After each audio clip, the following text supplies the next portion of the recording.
sala de aula é que se muda uma nação. Na sala de aula não há idade nem cor. Por isso aceite e respeite o meu professor. Muito boa tarde, minha gente. Estamos aqui para mais um sábado de TV Sintese. No programa de hoje você vai saber tudo o que aconteceu na paralisação do dia 13 de agosto, terça-feira passada. Vai ver o ato em frente ao Palácio do Despacho, promovido pelo Sintese, e também o ato que aconteceu pela tarde do dia 13 na Praça General Valadão. Como a pauta de hoje é, entre outras coisas, a luta contra o desmonte da educação e a paralisação do dia 13, em nossa entrevista especial deste sábado, nós vamos conversar com o professor Roberto, vice-presidente do Sintese, e com o professor Saulo, vice-presidente da ADUFES. Ah, você não sabe o que é a ADUFES? Não tem problema, eu explico. A ADUFES é a Associação dos Docentes da Universidade Federal de Sergipe. E o programa não para, tem mais assunto por aqui. Vamos falar sobre a reforma da Previdência em nosso quadro O Direito é Seu. Sim, companheiros e companheiras, ainda estão rolando os dados. Nossa luta contra a reforma da Previdência continua. Então, guerreiro e guerreira, fique com a gente. Vamos ao ataque em defesa dos nossos direitos. Está no ar o TV Sintese.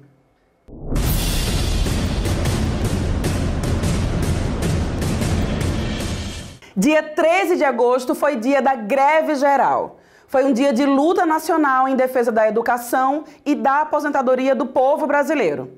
O ato teve início na porta do Palácio de Governo para que o governador Belivaldo Chagas entenda, de uma vez por todas, que os trabalhadores não estão dormindo e percebem que ele está implementando em Sergipe a mesma política de Bolsonaro. Os deputados federais Gustinho Ribeiro, Fábio Reis, Bosco Costa, Fábio Mitidieri e Laércio Oliveira foram queimados na porta do Palácio do Governo em Aracaju, representados por bonecos de pano. Eles são os responsáveis pela reforma da Previdência que trará o fim da aposentadoria do povo brasileiro. O movimento sindical, o movimento social tem feito a sua parte. O problema é que a massa da classe trabalhadora, aquele que não está no sindicato, aquele que não está no movimento social, está como se as coisas estivessem numa situação de normalidade. É como se não fosse atingir. Eu acredito que parte deles vão preferir reagir depois do direito retirado, que é uma pena. O importante é você lutar para evitar que o mal aconteça. Mas, pelo visto, a massa da classe trabalhadora só vai reagir quando não tiver mais nada.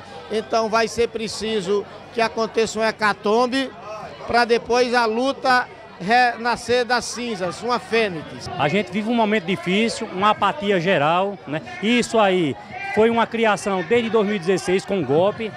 O governo investiu muito na imprensa, né? A imprensa falada, a imprensa televisiva, e aí colocou na cabeça das pessoas que a reforma da Previdência é a maior maravilha do mundo, e a gente sabe que não é.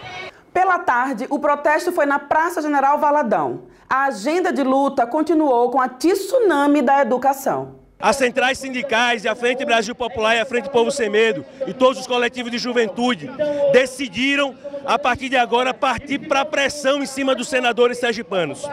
Rogério Carvalho, delegado Alessandro e Maria do Carmo precisam se comprometer com os trabalhadores de Sergipe e com a juventude.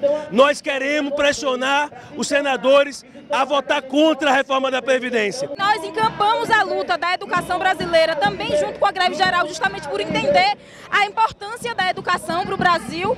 Existe uma ofensiva do atual governo que primeiro também quer cortar na questão da educação, que tem essa ofensiva na questão da Previdência, tem a ofensiva na soberania nacional, que são três questões que eles colocaram para poder fazer a ofensiva e esse ataque agora, e que nós precisamos nos debruçar em defender o nosso patrimônio, o patrimônio brasileiro. Todos os dias é um ataque diferente e a gente sabe, né? A gente está aqui também expondo os deputados que votaram contra a população, né? Mostrando a cara deles, que é para a população se conscientizar e não perder seu voto mais uma vez em quem só tem votado contra a gente.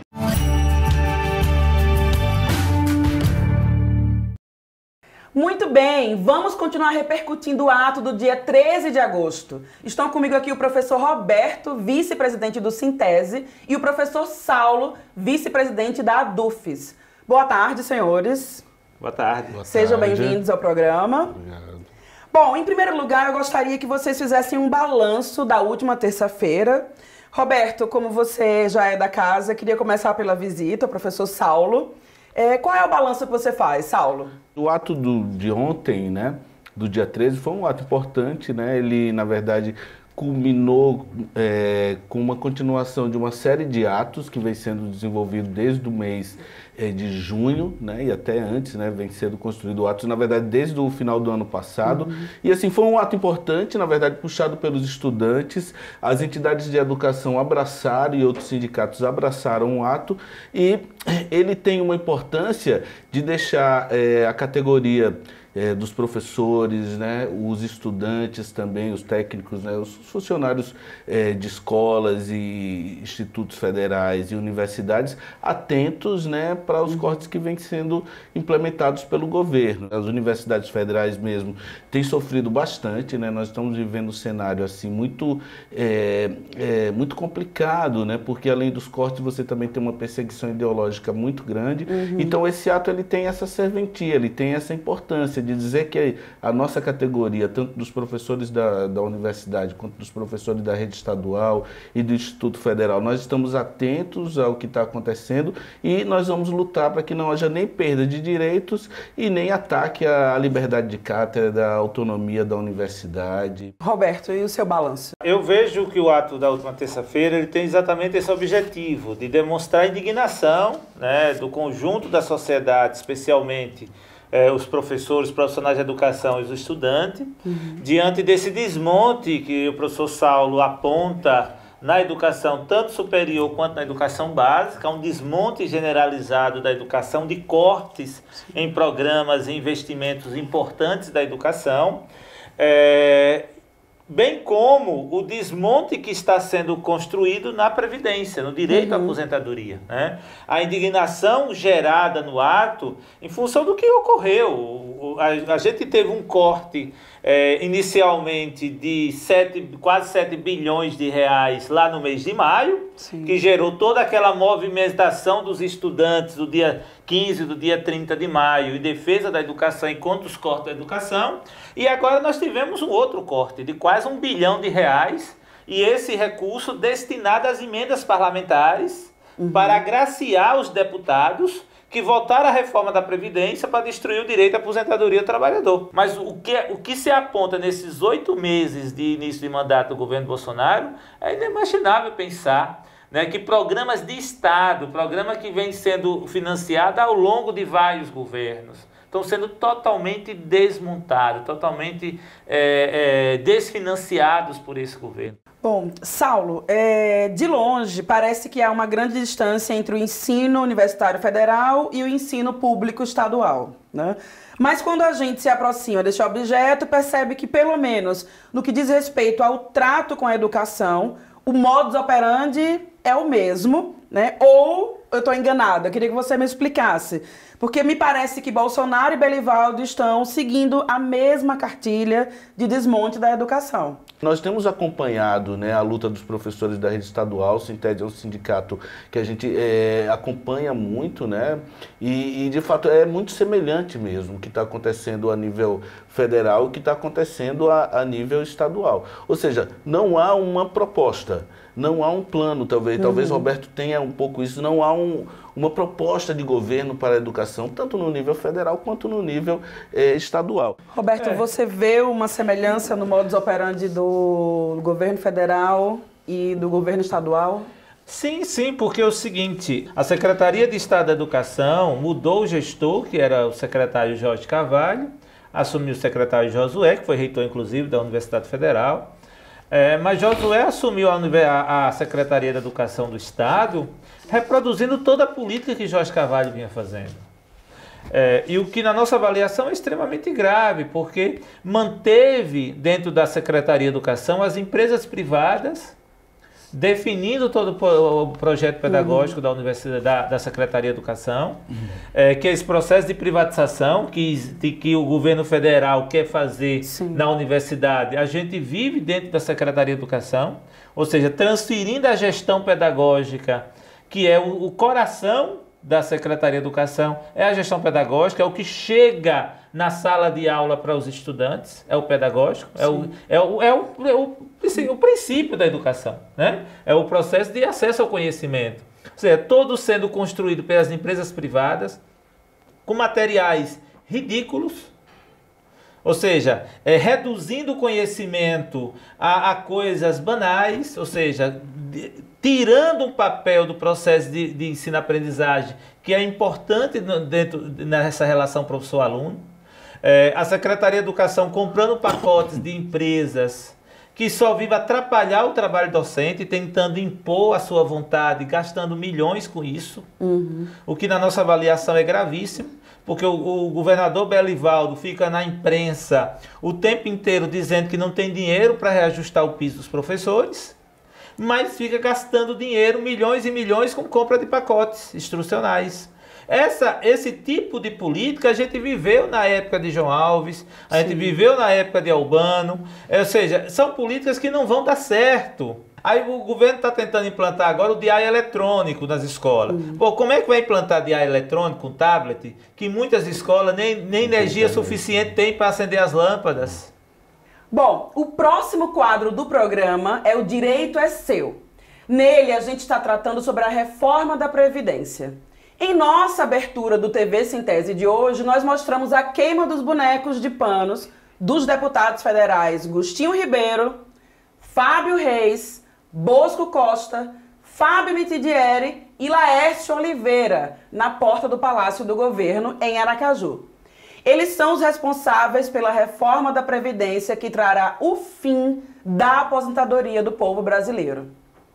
Bom, mas eu quero saber o seguinte, só queimar os bonecos não resolve. É um ato simbólico, mas é preciso queimá-los nas urnas também, vocês não acham? Eu acho que essa queima simbólica tem o objetivo de chamar a atenção da população, de quem são os responsáveis, que quando eu chegar na minha idade, 60, 65 anos, provavelmente eu não vou alcançar uma idade mínima que eu preciso de contribuição para ter o direito à aposentadoria, né? A CUT, inclusive, tem esse levantamento, que o trabalhador, para alcançar os 40 anos, para ele levar 100% da aposentadoria, ele tem, em média, pela rotatividade no trabalho, trabalhar no mínimo 70 a 75 anos, em média. Ou seja, isso vai levar muitos de nós, trabalhadores e trabalhadoras, a morrer antes de alcançar a aposentadoria. Então é preciso que as pessoas compreendam a gravidade que esses deputados representaram com o seu voto. Saulo. Então, como o Roberto falou, essa queima, na verdade, é uma queima simbólica. Na verdade, a gente quer queimar a carreira política dessas pessoas, né, desses deputados e tal, porque, na verdade, eles se mostraram com essa votação que são inimigos do povo sergipano, inimigos do povo brasileiro, porque estão acabando com um direito, né? Praticamente vai acabar com o direito da aposentadoria, que foi uma coisa conquistada também, é um direito constitucional. Você contribui, né, para isso, porque parece que assim, a Previdência é algo que a pessoa recebe de graça. Não, você contribui ali por anos e anos de trabalho para ter o direito de se aposentar e, de fato, como o Roberto falou, no momento mais difícil da vida, né? Então, é necessário, de fato, expor bem essas pessoas e dizer que eles são inimigos, né? Eles são inimigos da classe trabalhadora. Olha, eu queria agradecer a excelente participação de vocês, todas as informações, esclarecimentos que a gente teve aqui hoje, tá? E se sintam à vontade para voltar ao programa sempre que quiserem. Com certeza. Obrigado, Roberto. Obrigada, Saulo. Obrigado. A DUF está sempre à disposição. É um prazer estar aqui na TV Sintese, com os camaradas do Sintese. E vamos à luta, companheiro. Vamos à luta. Bom, fique agora com o quadro O Direito é Seu. O direito é seu. Nesta semana, teve início a tramitação da reforma da Previdência no Senado Federal. Nesta fase, o projeto irá passar pela Comissão de Constituição e Justiça e depois irá para a votação no plenário do Senado. Caso o projeto seja alterado, terá que retornar para a Câmara dos Deputados para uma nova votação. Para evitar que o projeto da reforma da Previdência tenha que voltar para a Câmara dos Deputados, os senadores favoráveis à reforma estão trabalhando para evitar qualquer alteração no projeto aprovado na Câmara dos Deputados, inclusive propondo que seja apresentado pelo Senado um novo projeto de reforma da Previdência. Este novo projeto, que está sendo denominado de PEC paralela, muitos senadores afirmam que serão incluídos os servidores dos regimes próprios da Previdência dos estados e municípios, como também existe uma movimentação por parte do governo para tentar reincluir nesta PEC paralela a proposta de capitalização, proposta esta que foi excluída pelos deputados. Bem, compreendendo o contexto da tramitação do projeto, vamos passar a explicar questões importantes referentes à definição dos valores de aposentadoria de trabalhadores e servidores públicos do regime próprio de previdência da União, caso o projeto seja aprovado sem novas mudanças. Em relação aos servidores públicos civis federais, que não estão vinculados a áreas de segurança pública e sistema prisional, a reforma prevê a possibilidade de obter aposentadoria integral, ou seja, obter uma aposentadoria recebendo o último salário, e também a paridade, que significa, após a aposentadoria, passarão a receber o mesmo percentual de aumento dos servidores da ativa. Neste sentido, a aposentadoria integral e com paridade só será devida aos servidores públicos federais civis que tenham entrado no serviço público até 31 de dezembro de 2003 e desde que os servidores tenham homens, 65 anos de idade, 35 de contribuição, 20 anos de serviço público e 5 anos no cargo, além de 96 pontos na soma de idade e tempo de contribuição em 2019, crescendo 1 ponto a cada ano até atingir 105 pontos. Mulheres, 62 anos de idade, 30 de contribuição, 20 anos de serviço público e 5 anos no cargo, além de 86 pontos na soma de idade e tempo de contribuição em 2019, crescendo 1 ponto a cada ano até atingir 100 pontos. Professores, 60 de idade, 30 de contribuição, 20 anos de serviço público e 5 anos no cargo, além de 91 pontos na soma de idade e tempo de contribuição em 2019, crescendo 1 ponto a cada ano até atingir 100 pontos. Professoras, 57 anos de idade, 25 de contribuição, 20 anos de serviço público e 5 anos no cargo, além de 81 pontos na soma de idade e tempo de contribuição em 2019, crescendo 1 ponto a cada ano até atingir 92 pontos. Agora, para os servidores públicos vinculados ao regime próprio de Previdência Federal, que entraram após 31 de dezembro de 2003, e para os trabalhadores vinculados ao INSS, o cálculo da aposentadoria será feito através da média aritmética simples dos salários e remunerações de todo o período de contribuição após julho de 94. Bem, terminamos hoje mais um quadro, O Direito é Seu.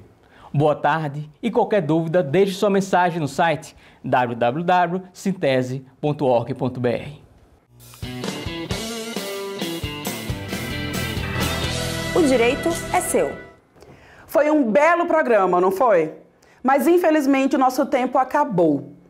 Porém, a gente volta no próximo sábado com muito mais TV Sintese. Desejamos para você boa tarde e boa sorte. Na sala de aula é que se muda uma nação. Na sala de aula não há idade nem cor. Por isso aceite e respeite o meu professor.